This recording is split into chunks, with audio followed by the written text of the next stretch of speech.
intro bit. Alright. Have we come up with a format for this yet? Or No, it's whatever is in your heart at the time. Trent. Alrighty. Welcome, ladies and gentlemen. This is DumbKants. But don't sound like a wanker while you're doing it. Don't sound like a what? Yeah, okay. Unless that's what's in your heart.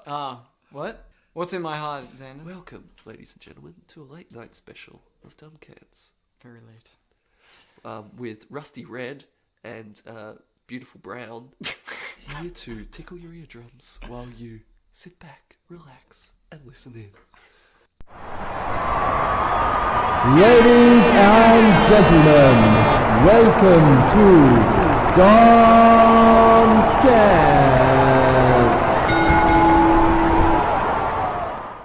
Philosophy for Dummies. Okay. Define for me the difference between You're not going to say philosophy and religion. philosophy, theology, cults, and religion. Okay. Alright. Philosophy, also known as the love of knowledge in Greek, is the literal translation of it. Philosophy is a means of interpreting the world through use of facts and semi-logical process that uses those axioms as a way to derive further truths. Number two was theology, wasn't it? Theology. Okay, theology is when you have a presupposed structure, usually a religious structure, and you examine it using its own internal logic. Religion? Cults, religion. Same. Okay. This is interesting because I actually had a discussion with some Jehovah's Witnesses just the other day about what they thought a religion was. I feel like it depends where you are, you know, in your own life as what sort of structure you work around. But a religion is sort of the practice of enacting your thought that there is some sort of higher intelligence. And a religion is the practice of appeasing it or, you know, deifying it. Does it hinge on the idea that there has to be a higher intelligence? A religion? I would say so. I mean, for lack of like a counter-example, people always get a little bit fucking touchy when you call Buddhism a religion. But I think it's got its fair share of bullshit that it claims as well. Oh, sorry. I was meant to be impartial about this. No, it has its fair share of unsubstantiated claims. Yes. Well, the thing is, their deities were all people, from what I understand. So Buddha was a human. But I feel... As were all the following Buddhas. But wasn't it like you're not... It depends where you... I think there's multiple sorts of Buddhism, but not all of them are like worship per se. Some of them are just like, oh, he was an alright bloke. He knew some stuff. He said some things. We like his flavour. From what I understand, there are multiple Buddhas, and they all had a different way to enlightenment. And so you can pick which path to follow. Right. And so, like, you pick a Buddha, and then, like, you follow that Buddha's example. Right. And then that leads you down the path to enlightenment or nirvana or whatever it is. See, that's where it gets, like, religious and what's, you know, like a little bit spacey when it's like there is nirvana. Because, like, nirvana to me is a concept is like, you know, you're sitting around in a field, you know, your eyes are kaleidoscopes and they're playing Beatles music, that sort of thing. It's like an LSD trip, basically, is what nirvana is. Not playing. Whereas heaven is like, you know, everyone's sitting around on a cloud, miserable while somebody plays a harp. And there's like a few scrolls and some golden gates or whatever, and dudes with beards. Hey man, that heaven seems pretty appealing when you couple it against like eternal agony in hell. I don't know. I think it was Bill Hicks who said, like, you know, hell sucks, but at least it's got all the good music and drugs. Yeah. So what was the fucking question again? So what about cults? Oh, right. Well, this is close to my heart because I'm into I've joined a cult. I like cults. Yeah. Well, I'm trying to start one, actually. But, no, I feel like a cult, you know, whereas a religion, it's like, we don't know where this came from. We've got this magical text from the thousands of years ago, maybe written by pixies, maybe elves, you know, who knows, but it's beyond time, and therefore it is, you can't question it because nobody knows where it came from. Whereas a cult's like, that cunt over there said it. You know, the guy with the shifty eyes who takes a lot of drugs. Yeah. That's where I feel like a cult is. Like, or the dude with the massive sex appeal. Yeah, exactly. Well, you're stretching me here because I can't think of any cult leader who's had a massive sex appeal. Like, I know there's plenty who've had a lot of sex, but I feel like you introduce that far down the line. That's like the third point in the fine print of getting into the cult contract. But yeah, maybe that's it. Maybe a cult is something that's contemporary with some cunt who's claiming to be like some kind of deity, or like at least the primary voice of the deity, whereas a religion is just a tradition that's been around for a long time. Right. There you go. I've oversimplified it for you, ladies and gentlemen. You did a good job. I mean... Okay, do you want to give me in like 2 minutes or less what you think it is? What I think? Yeah. So, in my mind, philosophy is kind of like just study of knowledge. It's taking something and thinking about it and thinking how various systems might work together and coming up with like a general idea or a general system of knowledge or understanding. Okay, where, like, question 2. Theology? Theology, as we know, is the study of religion. I would hope that that's like an abstract study of religion, but studying it from its own... I mean, I think what it is it studies it, like you said, with its own internal logic, but personally, I don't see the use in that. I would see it better to study religion as a philosophical concept, abstract its own internal logic. I imagine that is a thing. I'm sure it is, but... It's just not called theology, it's probably called... Well, there's like... philosophy of religion or something like that. Yeah, well, there's people who study like the Bible and stuff, and they have all these like theories about, its origins and... blah, blah, blah. All the in-depth nuance behind it. Apparently it's quite a beautiful piece of text, but if you look at it from... We wouldn't fucking know. Well, I've read half of it. But the good half or the bad half? The one with all the sex or the one with all the... I haven't gotten to the good bit at the end, so... Oh, okay. Yeah. Okay, I won't spoil it for you. Yeah. Shit gets fucked up. Religion, for me, I would say a religion is any form of like ritualistic practice revolving around the worship of something. Be that a deity of like a higher power, the mountain, or like, something along those lines.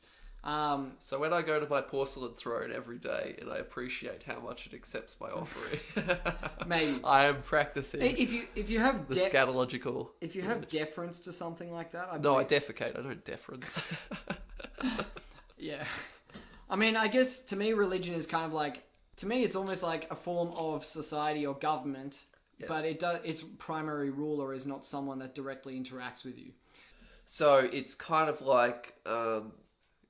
Society is government at the moment. We're ruled over by the Prime Minister, but fucked if we've ever met him. Correct. So it's kind of like that. So God is... But we don't rule... Oh, we don't worship the Prime Minister. We actually mock the Prime Minister, so... That's right. It's kind of like opposite religion. Opposite religion. Well, kind of. Atheism. But the... And then cults, to me, are like just... I personally... So some people would say, and this is where the argument gets tricky for me, it's like, some people would say like, a cult is it's sort of like a religion but not founded on any truth. And then like... Oh, fuck off with that one. So like... Not founded on any truth. No, so the idea here is you have an obvious charlatan, like an individual man or person or whatever, who's just come up with some bullcrap story and is manipulating people for their own selfish ends. Where a religion is kind of like a more positive... societal influence. Honest, kind of. Yeah, it's kind of like... So, like, a cult leader knows he's full of shit, or at least has some sort of ulterior motive to it. Where religion doesn't know that, so you could say that the religion isn't intentionally, like, lying about its truths. So it's, at least as far as it's concerned, it's still spreading the truth. It's not being deceptive or manipulative. Right. Which gets tricky when you start looking at, like, massive money-making organisations like the Catholic Church, for example, who wield their like follower base as like a massive amount of power. Yes. Like the Vatican, I think I can't remember how rich they are. They're pretty rich enough to have their own fucking country. Yeah, they have the Vatican is its own country, which is to me that baffles me. That is insane. They follow their own laws and rules. And the Pope has his own Batmobile, outfit, gadgets, library. He is basically the religious Batman, isn't he? Yeah. That's twice I've mentioned Batman now, but you've got a both Batman have been streak. apt. Yeah. But yeah.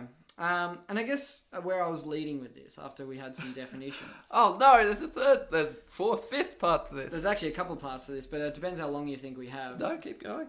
The uses and relevance of each of those individual things. Oh, fuck me. To society. No, like just in general terms. All right. I'll give you the express version. Yeah. Philosophy stops us from throwing shit at each other because we actually think with our frontal cortex as opposed to the primitive part of the brain. Theology keeps the bastards honest and tries makes them try to actually figure out, like, what the fuck the religious text is about. It's more sort of like, backpedaling for beginners. Religion, once again, keeps everyone from killing each other because it says, oh, hang on, dad's coming home soon, so, you guys better cut it out and stop, like, sleeping with each other's wives. And cults, that's just natural selection in action, isn't it? Good summary. Good summary. At what point would you say, or would you define that one of these things becomes the other? So when does theology become philosophy, and when does a cult become a religion? I would say theology is a genre of philosophy, because while you might not agree with its premises, that, whatever is irrevocable, incontrovertible, I'm using a lot of incorrect words now. Whatever the axiomatic parts, like you're saying a religion can't be faltered. Like, if you might not agree with that, but it is using a logic based on those facts, and I'd say therefore is a philosophy, theology. And I'd say a religion becomes a cult as soon as they start trying to recruit little girls and get everyone to top themselves. I don't know. I feel like... What about a cult becoming a religion? Well, that's just numbers. I mean, everyone knows that one. Yeah. But, the lead bloke has to die. I mean, I guess maybe the interesting point on that one is, like, do you reckon Scientology is now a religion, or is it still a cult? Like, after Hubbard's dead and everything. Well, it could... Yeah, I mean, that's the thing. It could now be considered a religion, because Hubbard's basically their Jesus. He's died. With the Buddhists, Buddha died. Yeah. So now they have something that's immortal. They have the idea of the man. And there are a lot of them. And there's a lot of money.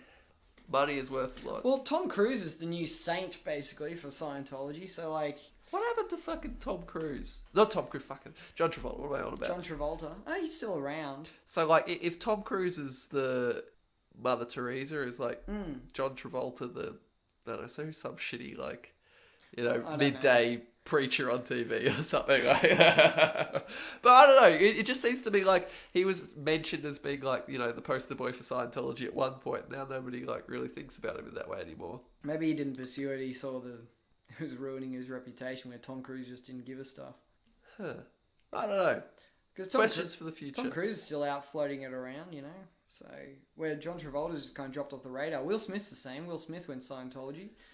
Yeah, no one gives him shit about that, do they? No. But good old Tom, he's like bloody shouldering all of the burden. And I don't know if he still is. I'm not sure if he went over and then he reconverted back and was like, nah, fuck that. Confusing. I don't know. We are steering into our ignorance. Perfect. All right. And for that reason, I'm going to say definitely Tom Cruise kicked out John Travolta and Will Smith because he wanted all the limelight. There we go. It is fact. It is written as it was written, as it is done. That's our religious hook around to this. Then my last thing... And this is the final one on this topic, which is... Do you find me attractive? Yeah. No, the concept of like... So, for example, I can see the exceptional amount of utility in like religion to society. That was like right up until you said religion, I was like, euthanasia was what you were going to say. Or like, what's a fucking other genocide or something. Genocide. I can see the exceptional utility in genocide. Except for this point. All the screams. No, so I can see the benefits of religion. Right.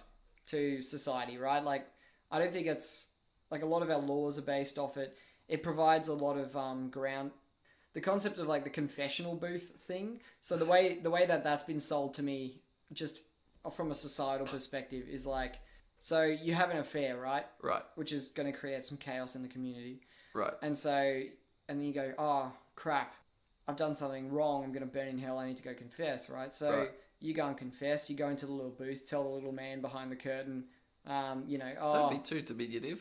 Yeah. He's a big man, he's got a big white collar. That's right. Forgive me, Father, for I have sinned, blah, blah, blah, blah, blah. Yeah. Then, the chick you were having an affair with has gone like, oh, crap, like he's gone and told, now the priest knows. Right. What I like. And then she gets stoned or something. I think that's where the whole thing falls down, unfortunately. So then her thing is like, oh shit, now I've got to go confess and get forgiven. Because the priest knows, like, if I continue this, like, he knows now. Yeah. Right? So I'm judged, other people are going to find out, blah, blah, blah. Now I have to go confess. Right. And in this way, it's kind of like fact-checking society. Because everyone has to go, whenever anyone does anything bad, Because you can't really disagree with like the Ten Commandments, generally speaking. Like they're generally good principles. How many do you know of the Ten Commandments? Well, I know the first bunch of them are just like 3? Is Yeah, it 3? There's don't fucking sleep with your wife. No. Stop killing people, and worship your action figures or whatever. No, it is. there's like the first 3 are actually like God related, so they're like there'll be no other God before me. And See, that's just housekeeping. That's just the admin work. No, but that's ensuring that the system remains strong, right? Because then you're okay. just like, here's the rules. You can't take another option. So now you have to follow the rest of these rules, which is like, all this stuff. Be nice to people and shit. Yeah. Your society, people go and do bad stuff, right? And they're like, okay, amongst all that bad stuff, someone's going to go confess. Now the clergy knows, right? So then everyone else who's in on it is just like, well, crap, I got to go confess too, because it's out. And if I don't confess, I'm either going to get punished by society, or I'm going to get punished by God and sent to this terrible hell place that I've never heard of, or that I've never seen, or whatever. And then I'm going to go confess. And then the priest can, and then like target behaviors in society by just going, you guys all come to church. This is all the confessions. Where it all falls down. Yeah. Where it all falls down. I see the utility in 2 ways. A, when priests start giving you sex advice, when they're celibate or like, one step worse than that.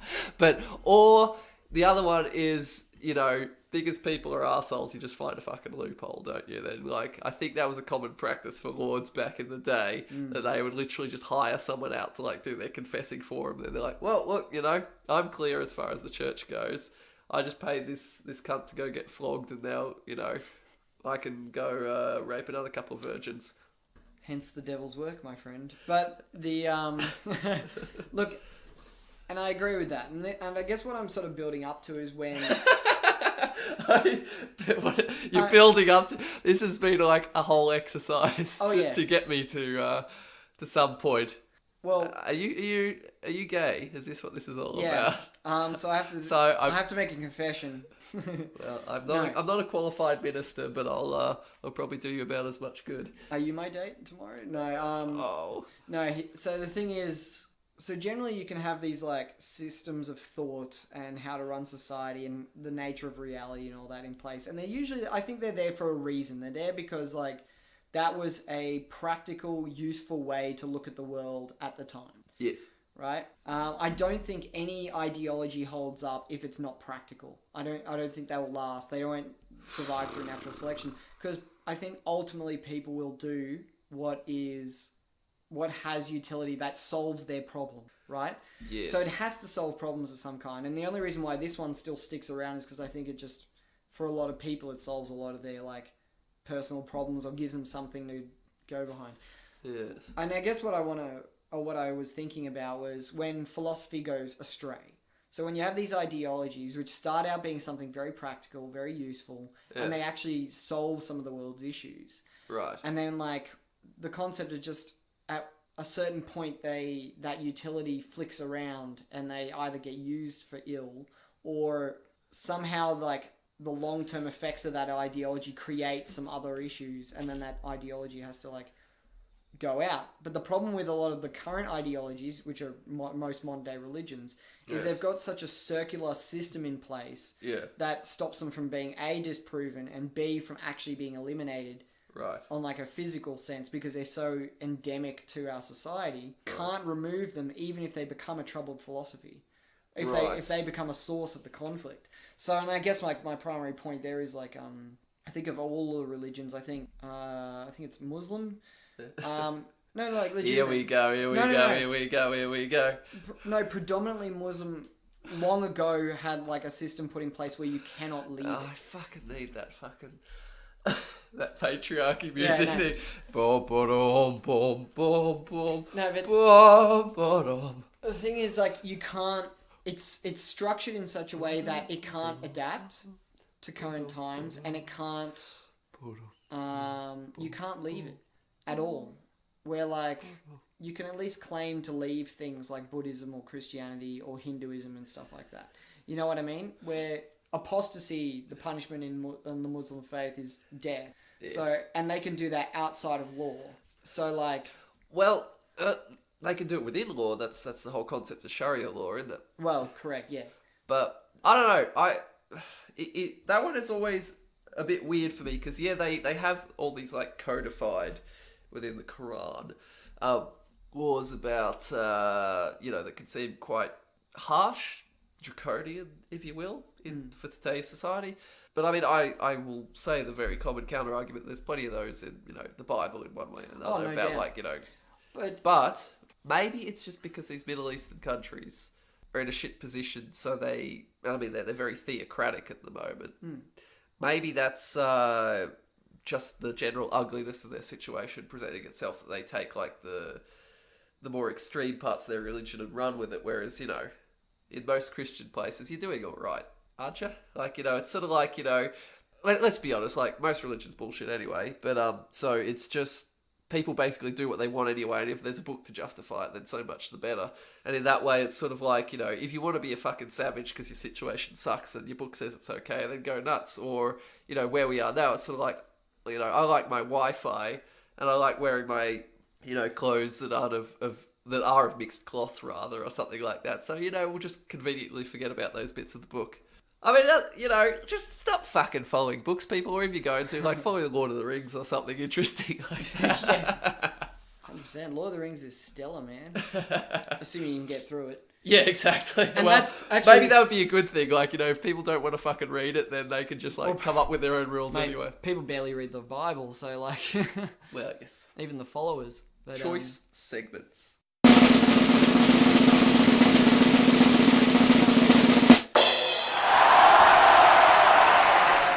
Okay, I had this experience just today. Religious experience. Right, not religious experience. So I went down to the pharmacy because I'm fucking ill, right? Yeah. In case you can't fucking tell. Maybe I'm projecting around it. So I was buying some fucking drugs, I don't piss about, none of this stoic shit. I'm going straight to the hard stuff, I want to be whacked out of my brain until this goddamn malady has passed, he says as he wipes his nose. There was a chick there serving me at the counter. Now, she looked like, this is going to require a little bit of visualization, but picture a girl from the 60s in the 80s. Yep. So got that boofy hair, the weird tortoiseshell kind of glasses. And she's talking to me, she's like, "Oh, hello." Literally like this, like, "Oh, you want those pills, do you?" And she's sort of looking off into the distance. She's like, "Oh yes, you can have them, dear." And is she old? About 40-ish. Right. And it probably doesn't help that I'm a bit spacey at the time as well. But she's talking to me like, "Okay, here you go. Have some money. Have a nice day. Out you go."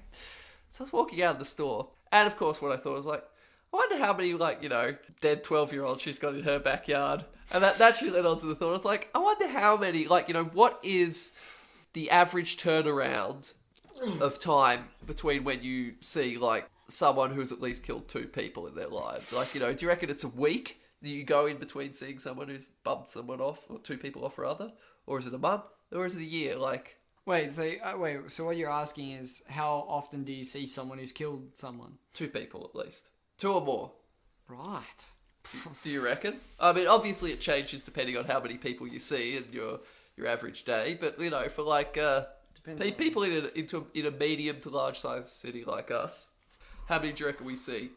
Right. I would say. Wait, what time frame? A day? Well, whatever time frame, whatever the time is in between when you see one and then the other. I'm saying, how often do you see them? And what defines see? Do you have to actually No, you don't have to meet, chat with them or talk shake hands or with them or anything like that. Just walk past them. They lick their lips while they look at your juicy red flesh. Okay, if we're talking about serial killers, very minimal. But if we're talking about people who just kill people... Well, okay, maybe I should say this. How many times a day do you reckon someone wants to kill you, Trent? 15? I was going to say this, asking the wrong person. Especially after this podcast. I know, that's right. He's just declared himself a bloody a martyr now for for the cause. No, we're going to make so many enemies off this thing. But that's the goal. If you can't get everyone to love you, get everyone to hate you, and then maybe you'll go through the looking glass and somehow you'll be successful. What'll be sad is if people take this all seriously. But yeah, that's right. Story of my life. Yes. It is a satirical podcast. But that being said, That's our get out of jail free card. It's all satirical. It Even is. the things that we say serious are satirical. comedy. Comedy. Well, is it comedy if no one finds it funny? So That's alternative comedy. That's alternative. New age. Yeah. New age comedy. Answer the fucking question. People who kill people that you walk past throughout the... Hang on. Where are you going? Probably like 2 people a week, 2 people a week? I reckon. You put your money down on that? I don't know how I'd test you on this claim. How you'd ever collect your money, but I don't know how I would prove it, but... you reckon there's that many like nut jobs in the world? I mean, I want to kill people at least 3 times a day, and so I'm guessing there's people with like, a shred less self-control than me. So maybe you're right. Maybe once a week then. Maybe it's like 3/4 of people are, have killed at least one person. Well, it could be once a Amazing week. that anyone's No, left alive.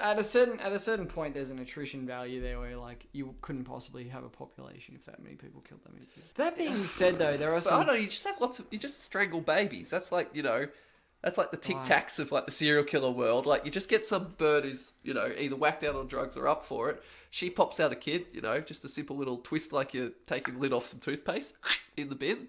You're satisfied for another month or so, move on. Yeah, but the serial killer needs like they kill a specific type of person. That's where the need comes from. It's not just the killing itself. I mean, that's why they're serial. They target a specific type of person, generally speaking. They have a pattern. I think by serial they literally just mean they kill one person after another. Like, whereas the spree killers, you're kind of killing everyone at the same time. Once again, not an expert. Well, then you could count like a lot of particular like, gang members and stuff who kill people, like gang enforcers or assassins would be serial killers when they're not. Yeah. No, but they're not. Not by your definition. They cause something different because they're paid to do it, for starters. So a serial killer has to like, Serial killers... like a superhero, has to have some kind of like special origin story and special hook. You have to be like the rubber tube killer or something like that. It's like Hannibal Lecter. So Hannibal Lecter, for example, kills rude people. I think he just killed people. There are certain people who target only blonde females, for example. It's pretty consistent with serial killers. They'll have a specific type of person they'll target. It's usually women. But is that like? Do you reckon that is like incontrovertible? As in, like, by that definition, if a serial killer doesn't kill specific sorts of people, he's not a serial killer. Like, if you're just like, I like killing people, I don't give a shit who it is. Today it's like the mailman. Tomorrow it's Mavis up the street. Right. Am I still a serial killer, or am I okay. under a different banner? I have to outline some things here with that. If you're a serial killer, chances are you're either a sociopath or a psychopath. Right. Psychopath being like 1% of the population, sociopaths being like 3%. Now, good percentages. Yeah, I'd say Trent is 90 to 70% wrong. I did that the opposite way around, just, because I'm a maverick. No worries. The look of confusion in your eyes equally matched the confusion in my head about what the fuck I'm talking about. I have no idea. You're tripped out. I think you're on some pills, man. So as part of that, it's important to identify that they will kill for convenience. So, for example, if they'll have their kill that they get satisfaction out of, but then they have the kills. If you stumble upon them, for example, and catch them out on something that's going to compromise them, they'll probably kill you, right? But they won't necessarily get the sustenance out of it that they do from their like prime target, if that makes sense. Right. Do you know what I mean? Because they don't have as much... I mean, like, they need to wear a diaper, put on their mask made out of their previous victims, rev up their chainsaw, gas it up, like, with gas prices these days, there's a lot of prep involved in doing a proper serial killing. I mean, they're really the battlers in this world, aren't they? You could look at the Wolf Creek person as well, like... Malat. Malat. I mean, it was pretty much all backpackers. So, like... Yeah, I mean, some people would say he was doing us a favour. Satire. No, take that. I mean, really, everyone who isn't a white Australian should die. Satire. Yes, they should. Some other racist view. Satire. Or sexist. Satire. I feel we should just stick that on our forehead. We should. I am being satirical. That would be a great t-shirt. Look, and here's the important thing about this podcast. You just got to take a stance on something or else it's not worth talking about. Yeah, absolutely. That's right. Backpackers should die. women are second-class citizens. What was your third point, Trent? No. You know, I'm right behind you, mate. That's What right. what was the next one? No, I don't know. Something about genocide. I can't remember. But, White Aryan race. I mean, you know. actually, here's the thing I think which is important, which is like, no, This isn't important. no. You know. What I think is important is like the ability to, regardless of like actual opinion, to be able to look at the opposing sides or the more controversial sides or the less accepted sides and like empathize with it and attempt to argue it, because then you understand it better. If that makes sense. And if you don't do that, then really you're as narrow-minded as anyone else who's like, who you're arguing against. So like, if you don't attempt to empathize and understand a point of view, then like your point of view is then being equally as narrow as the people you're claiming are ignorant. Anyway. Absolutely. Blob doll or man? So would you? That's no fucking contest. It's a blow-up doll, of course. You reckon everyone would bang the blob doll before they turn? Oh, hang on. I can only talk for myself. Okay. Because I'm just thinking like a crew full of seamen, and then like they've just got. Oh, hang on. Okay. So, yeah, that makes it a little bit more difficult. A group blow-up doll or a man, like I said, you have to share it around. Correct. There's one blow-up doll for the whole ship, or do you just start banging the rest of the crew? Are they like good sailors and do they swab it out in between sessions? Well, you know, they're reasonably well built, but they've got scurvy. Hang on, I don't give a shit what they look like. I just want to know that the surrogate woman is kept clean. Oh, right. Well, you know, about as clean as like, it's your. Like it doesn't glisten. Yeah. But, you know, there's no obvious stains. Is that what you're saying? Yeah. It's so, like a second-hand couch from a good friend. Correct. Like, you can forgive the occasional mark on it. That's right, yeah. Or it's like, you know, you have a round on Rhonda, then, like, it's your responsibility to clean her. Yeah, no, that makes sense. I mean, that's what you do in a group house. Like, you know, you've got your collective cum dumpster, and you just, exactly. It runs the rounds, but, you know, you be a good neighbour and you clean it out in between sessions. It could be sort of sterile. You wash it with salty water and, like, you know. Okay, hang on. Am I doing the bloke up the bum? I need to sort of know that I'm not the one getting shafted, because, like... To be honest, that's up to you about how you view your own power dynamics within the crew. Like, obviously everyone gets bummed by the captain. Do I become the captain if I bum the captain? Is that how it works? Is Oh, it like so a Highlander kind of rule? So we're talking sex mutiny right now. Yeah, exactly. So we all make a dog pile on top of the captain, and like the last one with his ass pointed towards the ceiling and nobody in it is like, you know, the new de facto. Oh, where have we gone? Is this how like submarines work? Trent, I am both sick and drinking beer at the moment. Actually, I'm getting very loose in my associations. I can link something off that. What do you reckon of the concept? Oh god, we're doing rapid fire questions there. A homophobic horror movie where with that exact scenario where like there's like the main character's on this ship and like everyone starts devolving into sexual deviancy because there's no women on board, and so you have to try and run away from being raped by all the rest of the sailors. Eventually, I reckon it would. It sounds like a bad. It would be impossible to make, but it would sell greatly. So this is a perfect opportunity for some indie film director to make this, because I absolutely reckon that would have a market, because it is like the forbidden topic of men. I really reckon that would hit some people hard. It does actually remind me of something I can't take credit for. I read it about. It was a game show somebody came up with the idea for, that was a house full of gay guys and one straight guy.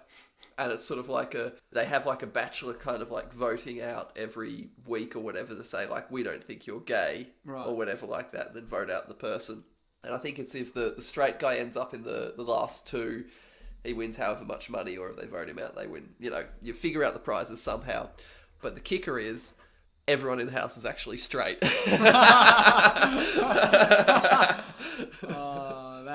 And that's how you're hilarious. Saying, like, you know, what's the psychology term, like, you know, would not pass an ethics committee. It's funny, though. It'd be called How the Fuck Did We Get the Show Made, or something like that. Yeah. It's amazing what you could do if, like, you know, you just chucked all your ethics out the window. Like, you know, we'd be watching, like, Bloodsport on TV, like Thunderdome kind of shit and all that sort of stuff.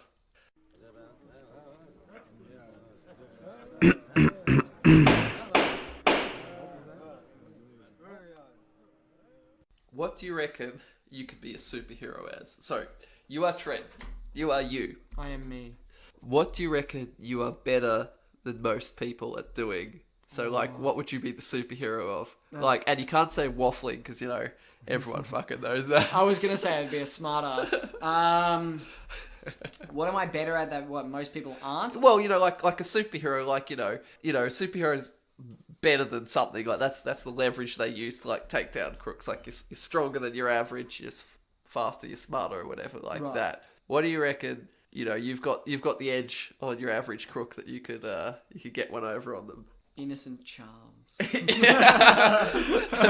Rosy cheeks. Rosy cheeks. Butter wouldn't melt in his mouth. That's They're just right. like, oh, tussle your hair, and then you pull out your shanks. And Look, I'm mostly a walking bag of like weaknesses. I'm a ginger with pale skin. well, hang on, that goes without saying. I'm a white male, so I have no rights. I'm like,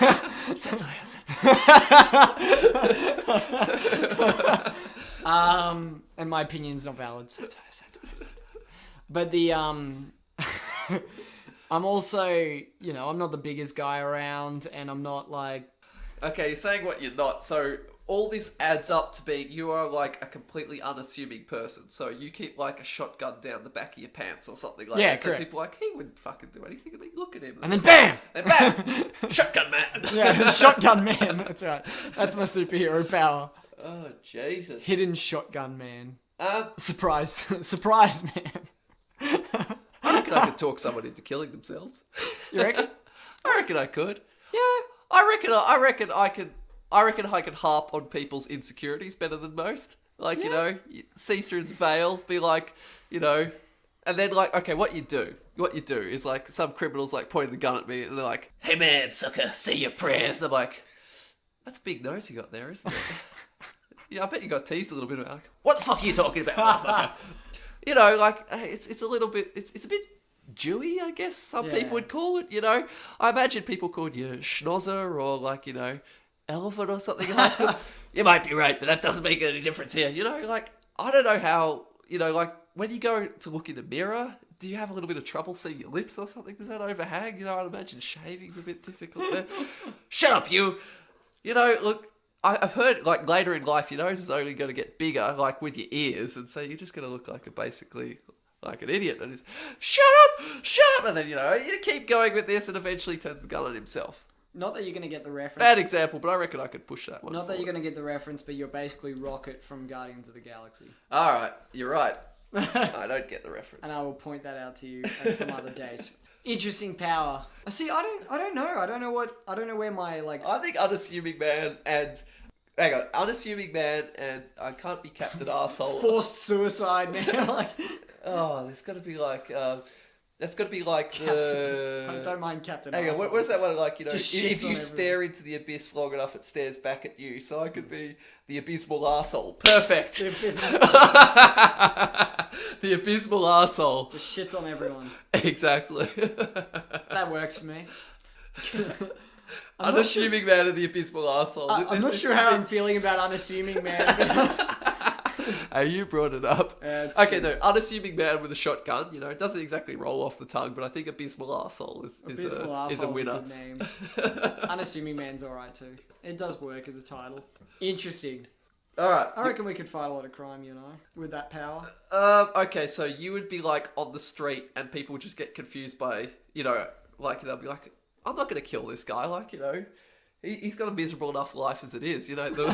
If I really want to be a criminal, like, I just should let him keep on keeping on.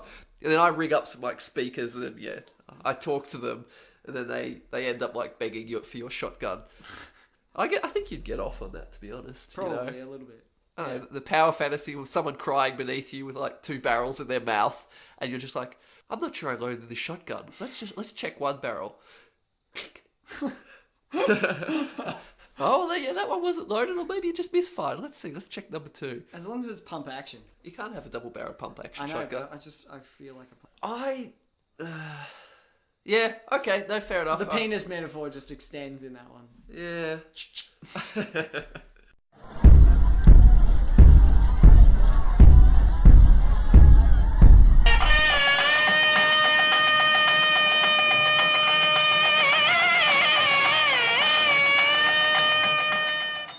would you, Trentley, Yes, Luke. become a voluntary cyborg? A what? A voluntary cyborg. Yeah. Okay, so for instance, cybernetics, Mm-hmm. the manufacturing of robotic body parts gets to the point where it's legs that they can stick on an amputee, means they can run faster than, your average sprinter. They can run faster than a Dodge Charger. Would you get your legs cut off and stick on some mechanical legs?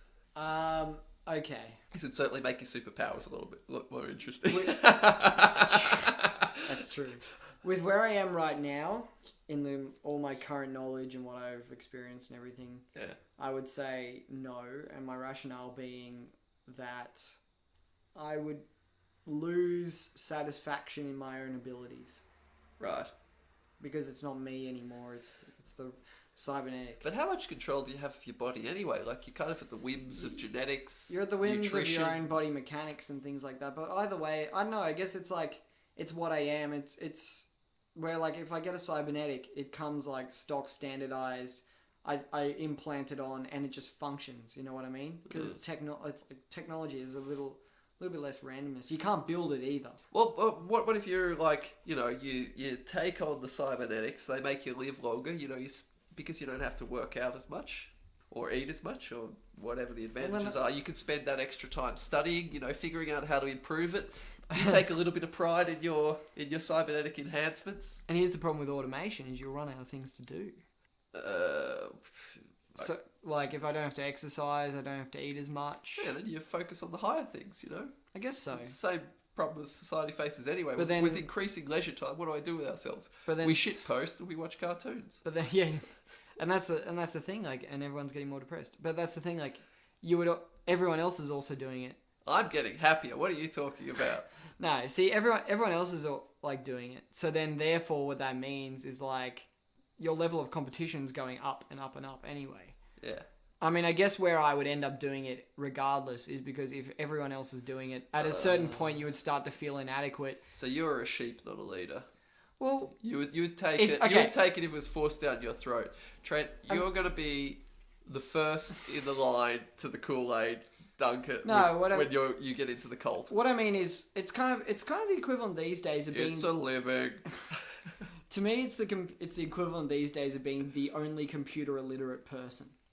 So you would voluntarily be computer illiterate, is that what you're saying? No. What I'm saying is, if I didn't get the cybernetic legs and everyone else has cybernetic legs running at fucking car speeds, yeah, right, I'm the only idiot who doesn't have that capacity. Who drives a car. Yeah, no, I'm the only idiot who doesn't have that capacity. So then at a certain point, like, as much faith as I want to have in my own physiology and, like, take satisfaction in my own capacity to build myself and strengthen myself through that adversity, at a certain point you become non-functional in comparison to everyone else, which means you're that you always franchising out something of yourself. Like, I mean, you don't know how to build a computer from scratch. No.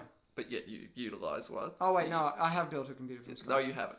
Okay. You haven't put together the silicon. Okay, no, I haven't done that. No. You haven't. You don't know how electricity works, or in a way that you could make a generator or such from scratch. Yeah.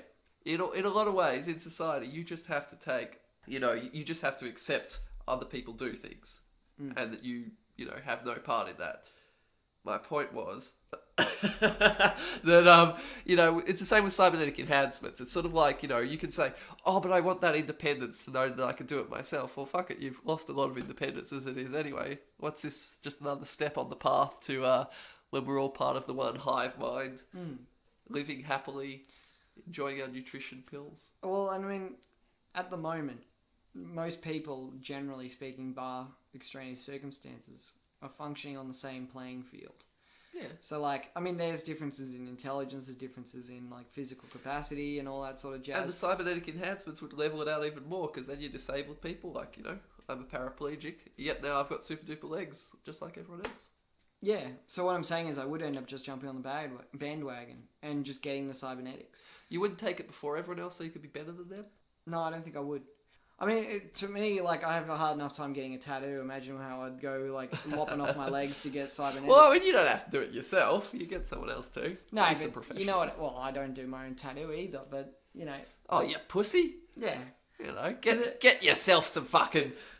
a knife, cut it in, and then rub some ink in it. But no, I don't think I'd be first in line. I'd wait until it started to become an issue in society where like I couldn't function efficiently or adequately within the structures of society.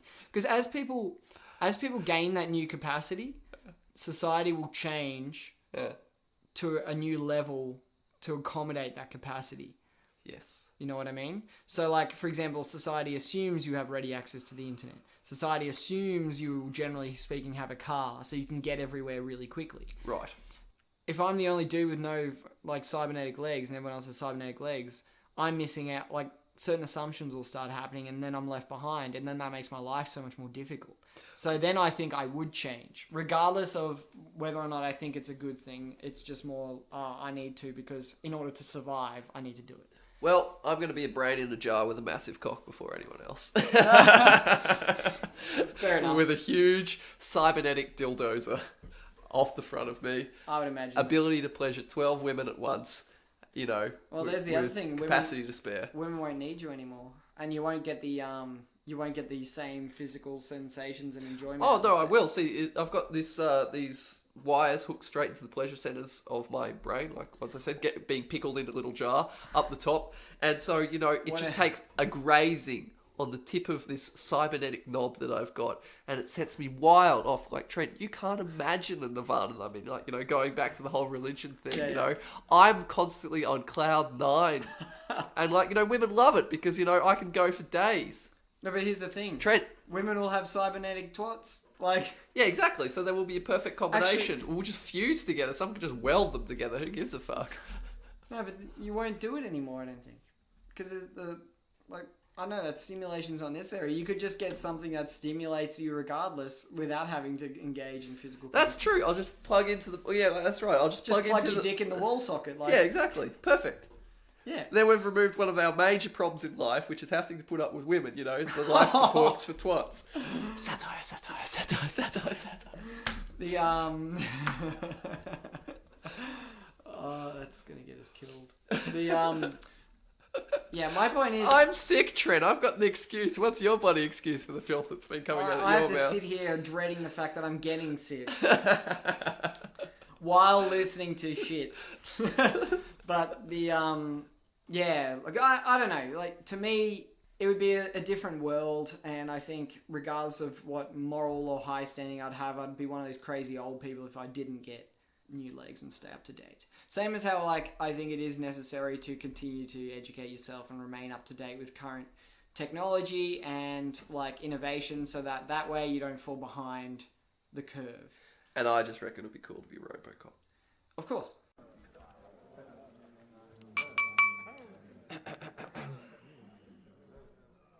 How do you want to sign off today, Trent? What do you think we've learned today? What, hang on, no. What do you think we've opposite learned today? Opposite learned. What do you think we've, like, you know, set the world back in? Race relations, gender relations, politics, all of the above, but I think what we've done is we've tackled a key issue here, which we've discovered that drugs spoke the most effed up ideas. Yeah, look, I've got 3 layers of drugs acting upon me right now. Yeah. This is a cocktail of Codral, some nasty Italian beer, sickness, and whatever other... How many layers did I say? You said 3 layers of drugs. Okay, there we go. Perfect. And, you know, and my diseased mind as it is. So, this is what you get. Maybe next time we'll try a different combination. Maybe.